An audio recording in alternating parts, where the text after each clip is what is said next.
રસ્તાની વિકટ સમસ્યા સામે અડેરણ અને તરસંગના ગ્રામજનોનો આક્રોશ। ચોમાસામાં ચાલી ન શકાય તેવા રસ્તા અને પાયાની સુવિધાઓના અભાવે વિદ્યાર્થીઓ સાથે કલેક્ટર કચેરીમાં અનિશ્ચિત મુદતના ધરણા।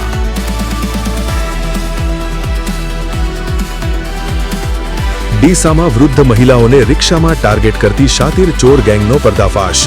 એલસીબી અને ઉત્તર પોલીસે 7 થી વધુ ગુનાનો ભેદ ઉકેલી 2 રીઢા આરોપીઓને 2.20 લાખના મુદ્દામાલ સાથે ઝડપ્યા।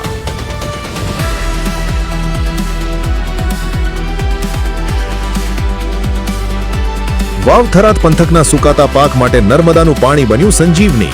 મુખ્યમંત્રી ભૂપેન્દ્ર પટેલ અને શંકર ચૌધરીની ઝડપી રજૂઆતથી કેનાલોમાં પાણી છોડાતા સરહદી ખેડૂતોમાં ખુશાલીની લહેર।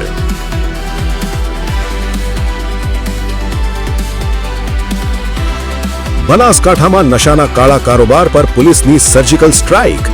એસઓજી અને પોલીસે ₹2 કરોડનો માદક પદાર્થ જપ્ત કરી 51 આરોપીઓને જેલના સળિયા પાછળ ધકેલ્યા।